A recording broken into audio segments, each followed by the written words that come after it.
मैं हॉस्पिटल में नर्सिंग की नौकरी कर रही थी। वैसे भी सेवा तो करनी ही थी। तब यहाँ जे लड़ाई का माहौल हुआ और लड़ाई हुई शुरू, उससे पहले हम होमगार्ड में शामिल हो गए थे। हमारा पूरा प्लाटून था, महिला प्लाटून था होमगार्ड में।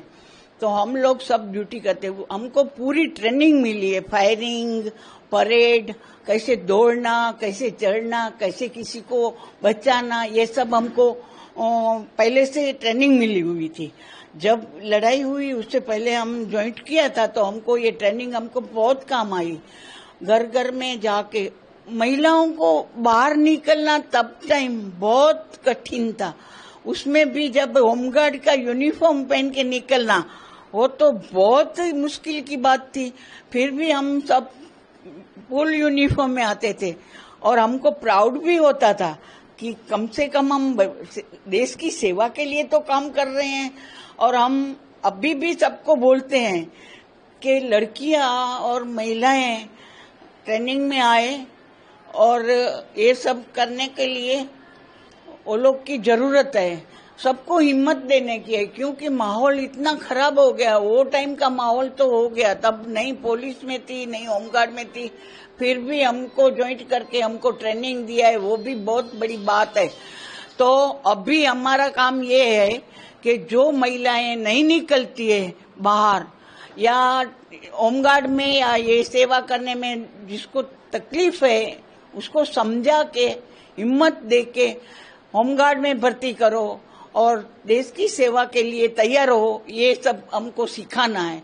हम कभी भी ये काम करने के लिए तैयार हुए हैं। खास करके आपने कहा और हाँ, समय पे आपने काम किया, कुछ आपका एक्सपीरियंस साझा कीजिए कि कैसा माहौल था और किस तरीके से दुश्मन देश की ओर से बमबारी भी हो रही थी और इन विपरीत हालातों में कैसे काम किया? बमबारी तो इस टाइम बमबारी बहुत हुई थी और हमारी ड्यूटी थी, लेकिन हमको कोई सैलरी नहीं मिलती थी। तो हमको कोई सैलरी की जरूरत ही नहीं थी। हम हिम्मत से अपना काम करने के लिए तैयार थे, इसके लिए निकल पड़े थे। और हमने बहुत काम किया। अंधार पट होता था तभी घर घर जाके ब्लैकआउट कराते थे। सबको अंधार पट कराने के लिए किसी को चूल्हा जलाते, ये करते, उसको भी मना करते कि रात के टाइम आप थोड़ा संभालो।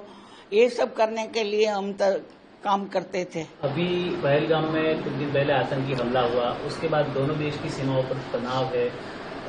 अभी फिलहाल इस मुद्दे पर क्या कहेंगे? यदि देश को जरूरत पड़ी तो फिर एक बार ये आपकी टीम है वो मौजूद रहेगी? हमारी पूरी टीम में हमने चर्चा भी की थी कि इतना सब हुआ है तो हमको भी कुछ करना चाहिए। ये जो माहौल खड़ा किया जो वो बहुत खराब था। हमने जो इकोतेन में देखा ना, वो तो ठीक है कि बम गिरते थे, यहाँ तो पकड़ पकड़ के मार डालते थे। कोई घूमने गया, कोई ऐसे धर्म का स्थान था तो मंदिरों में अपनी पूजा के लिए गए, वो लोग को भी सबको मार दिया। तो सबको कितना दुख हुआ होगा। एक टाइम फिर भी अभी भी तंगदिली तो है। कब क्या होगा कोई कुछ कह नहीं सकते, लेकिन अभी हमको सबको तैयार भी रहना है और तैयार करना भी है कि और भी हमारे साथ रहे, ताकि हम हमारा पूरा बड़ा प्लाटून लेके वो लोग के लिए काम कर सकें।